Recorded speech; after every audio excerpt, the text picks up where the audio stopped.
Okay, we got a Bible study here. Psalm number 10. Why, Lord, do you stand far off? Why do you hide yourself in times of trouble? Well, that would be false. God is not standing far off, and God is not hiding himself in times of trouble. And I'm not saying that the Bible is wrong. Don't get me wrong. I would never say that.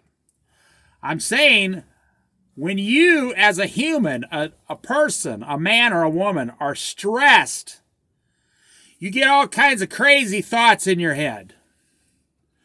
Why will you not help me, Lord? Why are you far from me? Why are you away from me? Why are you not helping me? Why can I not have $1 million? See, when your life becomes stressed out, then you become stressed out.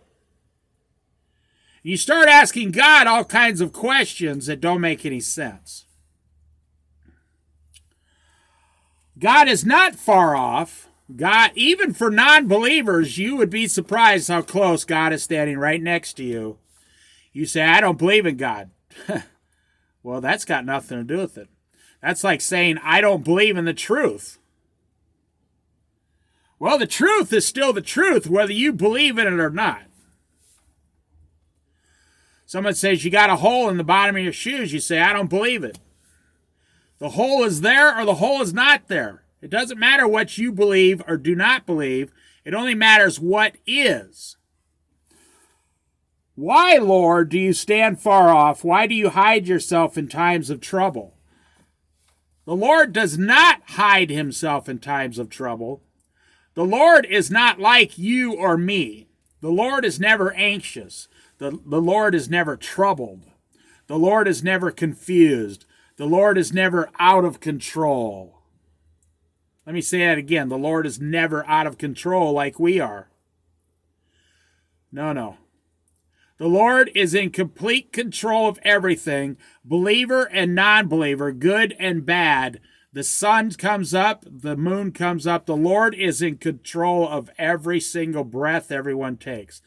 Now, you have free will. You get to make the decisions on how your life's going to go. But even then, the Lord will move your path with his finger, the Bible says, like a river. You'll think you're going one way. You say, I'm not going to follow God. I think I'm going to go one way, and boom. At the end of your journey, you're in a whole different place you never even planned on going. Let us continue. In his arrogance, the wicked man hunts down the weak, who are caught in the schemes he devises. Yeah, that's funny. The wicked man cuts down the weak. That is true. Because of free will. The devil was given free will, and he chose to rebel against God, and he was cast out of heaven. And he will be thrown into the lake of eternal fire at the end of the 1,000-year reign, forever and ever. He'll also be in the lake of fire during the 1,000-year reign, but it says he'll be let loose for a short time at the end. So the arrogance of a wicked man, we see crime rising in the United States of America. We see war against Russia and its neighbors. We see wicked people attacking the innocent now every single day on the news, and it's not just once or twice. There are dozens of stories every day on the news where wicked people are attacking innocent people. Now, I believe that's because the time is so short, it's shorter than you even imagine. If you knew how short the time was, you would be afraid. You'd sell everything and start following Jesus immediately. It says, even the demons believe there is only one God, and they shudder in fear. Because they know their time is short, and that was said 2,000 years ago by Jesus. The wicked man attacks the innocent, the poor, the downtrodden, the widow, the orphan. But why is he arrogant? because God is watching him. So we go back, Lord, why do you stand far off? Why do you hide yourself in times of trouble? So President Putin is attacking Ukraine now. Do you think the Lord is standing far off and allowing this to happen? No. No, no, no, no, no. That's not how God operates. God is waiting. President Putin will soon find himself in a huge mess because the Lord showed up.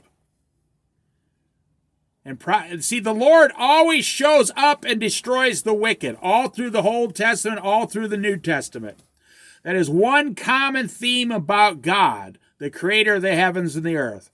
He puts up with wickedness for only a short time, and then he shows up.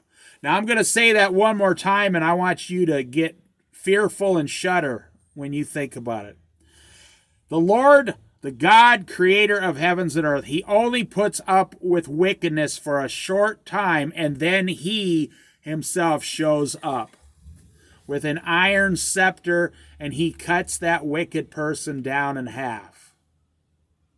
So the Lord is not far off. The Lord is watching. The Lord is watching you, the wicked person, commit these wicked, vile acts against the innocent, the poor, the orphan.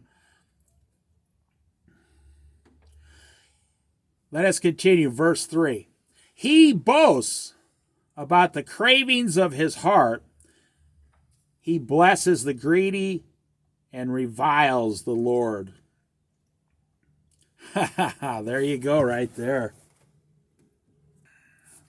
That's what it comes down to. This isn't actually between the wicked person and you. This isn't between the wicked and the innocent. This is between the wicked person and God. That's why the wicked person is acting wicked. That's why the devils tried to attack God and rebelled against him, tried to become his own God. Yes, the wicked person is in a spiritual fight. This might be your brother, your sister, your wife, your husband, your own mother might be a person of wickedness. We have all sinned and fallen short of the glory of God. I'm not talking about just common sin. I'm talking about people who commit wicked acts. I'm talking about people who want to murder other people. People who want to steal and rape and steal from their neighbor, plunge. And, I'm not talking about the guy who looks across the fence at his neighbor's wife in her bathing suit. No, I'm talking about the guy who goes and burns his neighbor's house down. Wickedness.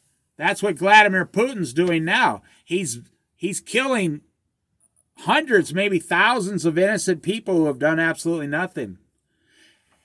And what is happening? The world stands by and watches. And then they complain, well, Lord, how come you're standing by and watching? Think about it. He boasts about the cravings of his heart.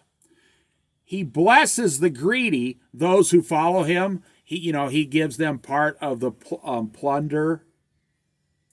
And reviles the Lord. In his pride, the wicked man does not seek him, meaning Jesus.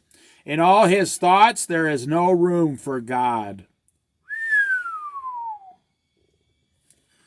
You realize how evil that is? It says here in Psalm number 10, in all the thoughts of the wicked man, there is no room for God at all. He never thinks about God. If someone says God to him, he laughs it off. That's the kind of wickedness they're talking about here. The people that used to come and battle against Israel and try to kill all of them and kill King David and kill your women and your children. We're talking about real wicked men here. He says to himself, nothing will ever shake me. He swears, no one will ever do me harm. His mouth is full of lies and threats. Trouble and evil are under his tongue. He lies in wait near the villages. From ambush, he murders the innocent. His eyes watch in secret for his victims. I'm going to stop there. I'll finish the rest in a part 2 here. I just want you to understand what we're talking about here.